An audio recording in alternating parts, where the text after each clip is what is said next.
திருச்செங்கோடுலங்க 10,000 ரெகுலாரி இருக்குங்க. உங்கள் தருமபுரி மாதிரி சின்ன முனிசிபாலிட்டி. ஒரு 70-80 வருஷத்துக்கு முன்னால் அவங்க ரிக் ஆரம்பித்தாங்க, போர் போடுறது. முதல்ல அவங்க ஆரம்பித்தது, அவங்க பகுதி வறண்ட பகுதிங்கிறதுனால அவங்களுக்கு போடுறதுக்கு தான், கிணறு வெட்டுறதை விட இப்படி போர் போடலாம், கிணறு வெட்டுறதுக்கு ரொம்ப செலவாகுது அப்படின்னு போர் போட்டு தண்ணி எடுக்கணும்னு ஆரம்பித்தாங்க. அப்படி தான் ரிக் வந்துச்சு.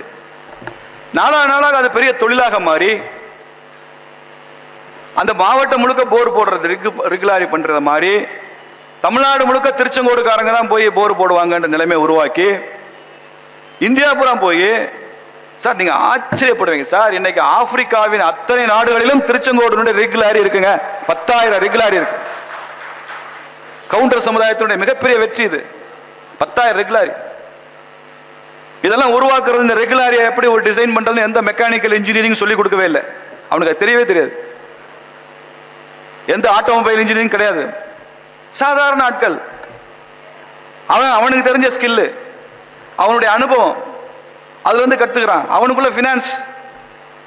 தமிழ்நாட்டில் பெர் கேபிட்டா இன்கம், தனிநபர் வருமானம் அதிகமாக இருக்கிற ஒரு நகரம் எது தெரியுமா? சென்னை இல்லை, கோயம்புத்தூர் இல்லை. இதெல்லாம் பெரிய நகரங்கள். பல டே அண்ட் நைட் லைட் எரிஞ்சிட்டே இருக்கும். நம்மளாம் அப்படியே பிரமிப்போம். டிஸ்கோத்தே இருக்கும், பார் இருக்கும், என்டர்டெயின்மெண்ட் வேல்யூ இருக்கும், போகலாம். அதெல்லாம் இல்லை. அதிகமான பெர் கேபிட்டா இன்கம் இருக்கிற சிட்டி திருச்செங்கோடு. ஒரு சின்ன நகராட்சி நாமக்கல் மாவட்டத்தில். அதான் தனிநபர் வருமானம் அதிகமாக இருக்கிற தமிழ்நாட்டின் நகரம்.